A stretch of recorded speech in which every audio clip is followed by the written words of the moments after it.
G'day everyone, Matt from Panda Garage. As you can see, we're in a similar situation to about 6 years ago, and it's been 3 years since I made a video, possibly 4. So hello, I'm Matt, this is Panda Garage. Been a long time. Been a long time since I've been back on and made a video, but life does that to you, things change, families grow and priorities change. So I'm back doing a video. I thought I wanted to film this. I haven't done really filming for a long time. I've still been fixing cars, been doing stuff like that. But 6 years ago, this Jeep blew the throttle body out in it at 99,000 Ks. It's now 202,000 Ks. So it's been quite a long time. And the throttle's starting to play up again. It's finally starting to see its way out. It's just the way that Chrysler designed these in the front of the motor.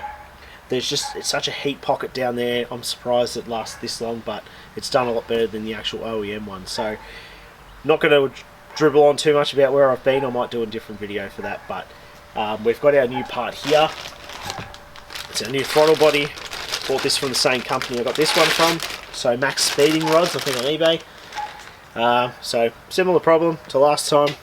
The internals are probably broken in this side. Again, just fried. But we're going to change it all out.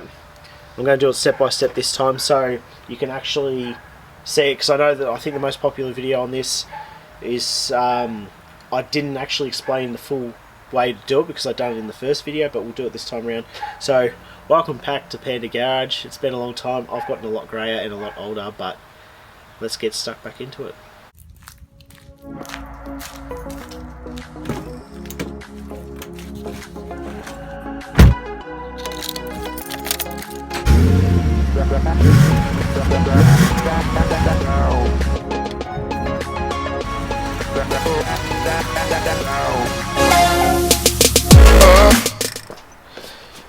So the process for this is relatively straightforward.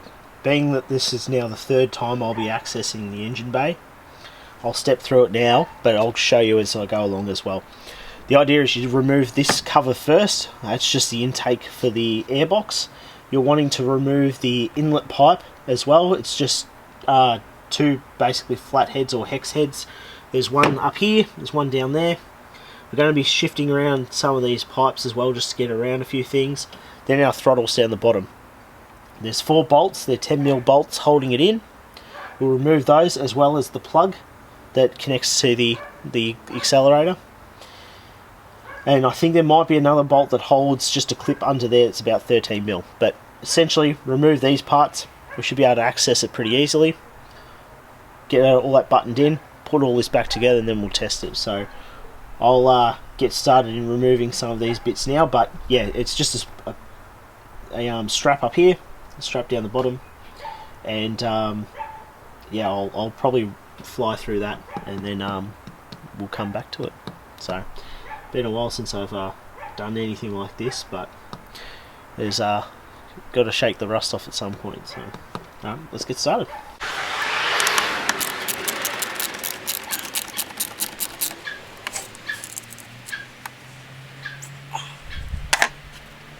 So there is a sensor here as well. You might want to remove that too.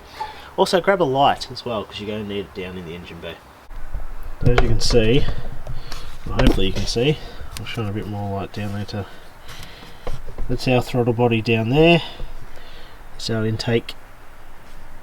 So we've got to get right down in there. There should be another strap, but I actually can't see it, which is funny because I rewatched my old video just to see how to do this because I'd forgotten.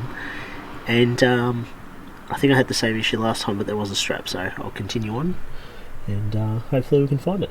There we go. That's your piece there. So years ago I actually cut the bottom bracket off this thing to make it life a bit easier, but it worked out pretty well. I'll flick you back out. There we go. So that's our intake pipe. As you can see, it's still rubbing. The genius of Chrysler engineering. And I'll show you where we're at.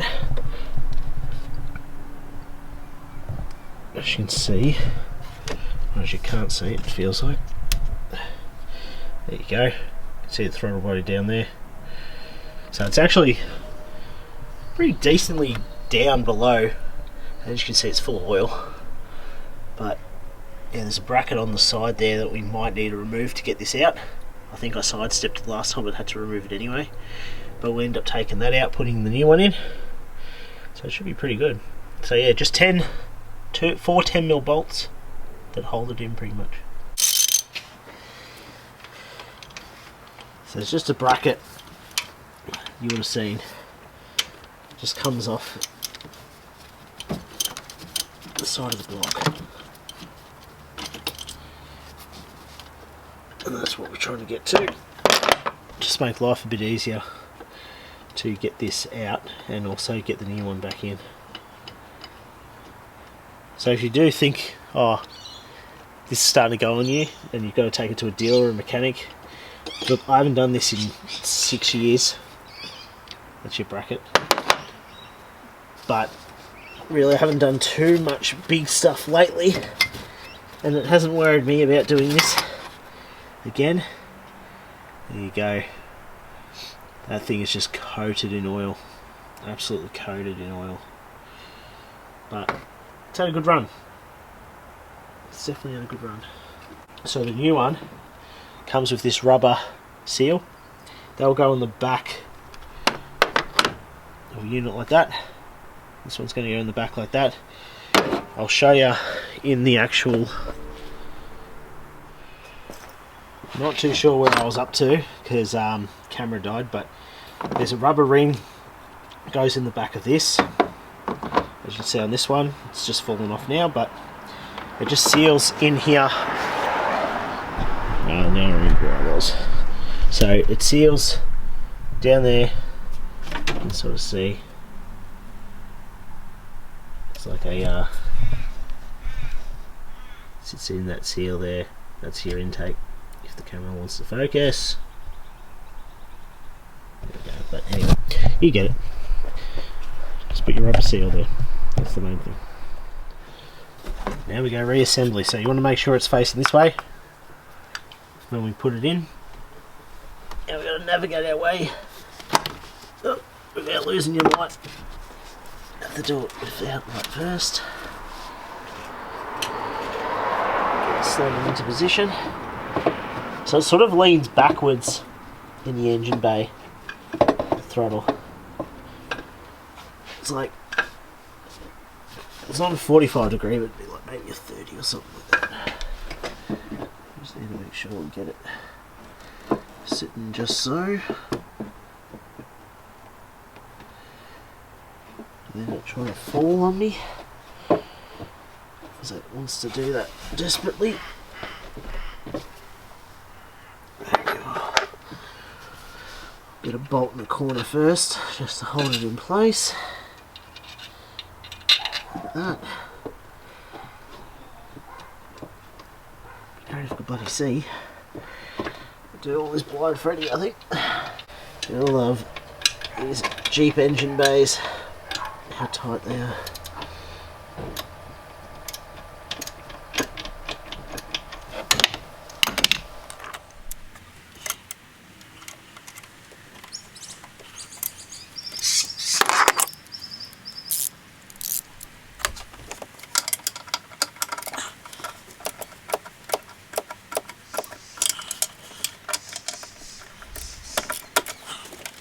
Switch back on.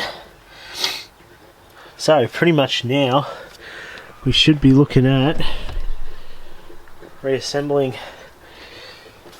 all this part of the motor. Slot down our pipe, spin that around.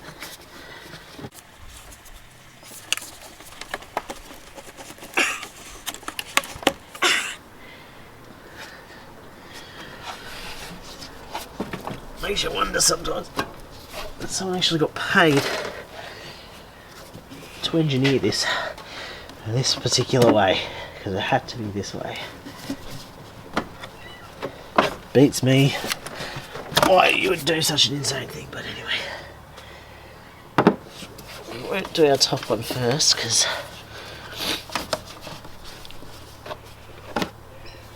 we need to get our bottom one on first proper. So probably the easiest way to do this, really, if you had the time to do it, of course, is actually removing your hoses.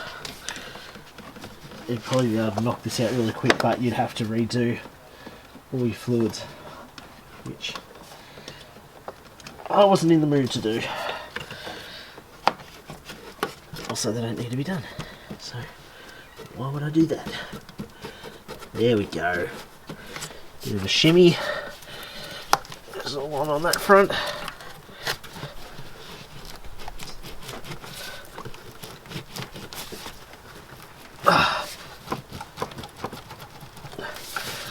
For some reason, nothing wants to go back on. It's all grown accustomed to not being put away. There we go. Alright, so now just going to get your head back down there and tighten up that screw.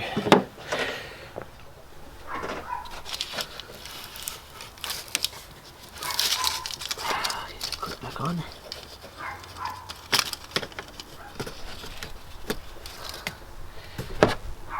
Air box intake.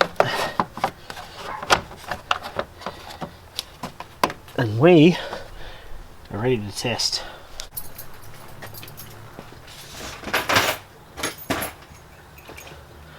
Alright, we'll go start this up, see what happens.